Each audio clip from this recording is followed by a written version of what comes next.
Okay, hold on to your digital wallets, because VeChain is about to blow your mind. You know how every time a new crypto project updates its roadmap, we all sit there with a raised eyebrow like, is this really going to be the game changer? Well, VeChain isn't just raising an eyebrow, they're basically slapping us with a crypto revolution.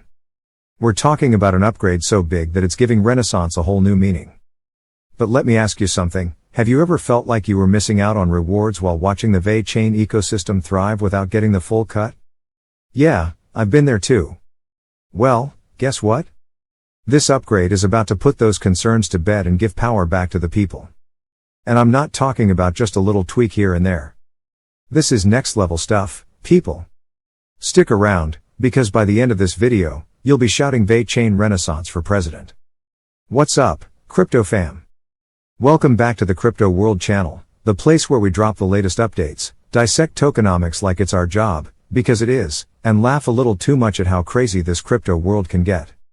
If you're new here, hit that subscribe button and ring the notification bell so you never miss a chance to stay ahead of the game. And hey, if you're not new, give yourself a pat on the back because you're clearly already a crypto legend. Now, let's get to the meat and potatoes of today's video, VeChain's Renaissance upgrade. This is the blockchain equivalent of upgrading from a tricycle to a Ferrari.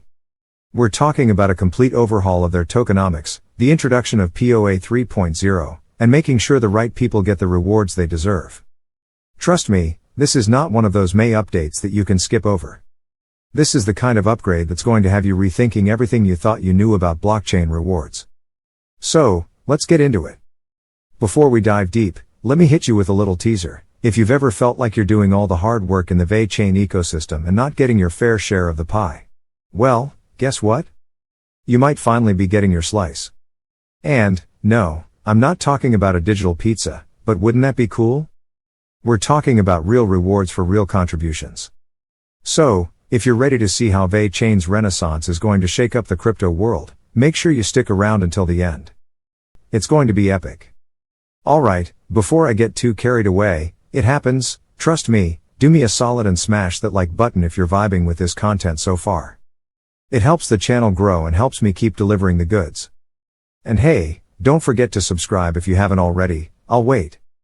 Go ahead, hit that button, I'll still be here. Now, let's jump back in. No more waiting around, let's see what VeChain's got cooking. Okay, here's the deal. VeChain's current tokenomics setup has been pretty successful, but let's be honest, it's starting to show its age. Think of it like a 2015 smartphone. It worked back then, but now, it's sluggish, it's clunky, and it's begging for an upgrade. And that's exactly what VeChain is giving us. The two-token system, VET for utility and VTHO for gas, has been the backbone of VeChain for years. You know, VET lets you participate in the ecosystem, and VTHO pays for transactions. Simple, right? But here's the kicker, VTHO is generated at a set rate, 0.000432 per day, regardless of what you're doing on the network. So, if you're just chilling there with your VET in a wallet, you're generating VTHO, but you're not really doing anything to earn it. This is where VeChain's new Renaissance comes into play. Instead of rewarding inactive wallets that are just holding on to VET, looking at you, passive investors, VeChain is going to start rewarding people who are actually contributing to the ecosystem. This means validators, builders, and other active participants are going to get a bigger chunk of the VTHO pie. The big takeaway here? VeChain is making sure rewards align with actual impact, not just idle assets. Let me put it in simple terms, if you're actively pushing the network forward, you're going to see those rewards. If you're just holding onto your VET and letting it collect dust, well, you're gonna get left behind. Sorry, not sorry. It's like showing up to the party late and expecting the best snacks. Nope, not anymore. Optimized VTHO issuance, less is more, but in a good way now. Let's talk about the VTHO issuance. You might think, wait, if you're reducing VTHO issuance, doesn't that mean less reward for everyone? And the answer is no. Reducing VTHO issuance is actually a good thing. Think of it like a diet for the network. If you're constantly generating more and more VTHO, you run the risk of inflation, where the value of the token gets watered down. But VeChain's solution is brilliant. They're going to make VTHO issuance dynamic, meaning it will adjust based on demand and network activity. So, fewer tokens will be issued when the network doesn't need them, and more will be issued when it's in high demand. This keeps the tokenomics healthy, sustainable, and most importantly, it prevents the system from crashing under its own weight. So, fewer tokens, but better rewards. It's like your grandma saying, "I'm only baking one pie this year, but it's going to be the best pie you've ever tasted." That's what we're looking at here, quality over quantity. The new VeChain distribution model, who gets the pie? Now that the issuance is dialed in, let's talk about who gets the rewards. And this, my friends, is the juicy part. Under the old model, a ton of VeChain was being held in exchange wallets, making it basically useless to anyone who was actually using the platform. But with the new distribution model, VeChain is saying, hey, if you're doing the work, you're getting the reward. Here are the 3 categories of stakeholders that are going to benefit from the new distribution model. Validators, these are the people who are actively securing the network and verifying transactions. They're like the bouncers at the club making sure no funny business happens. Validators are getting a bigger slice of the VeChain pie, and they're not just babysitting transactions anymore. They're actually contributing to the health of the network.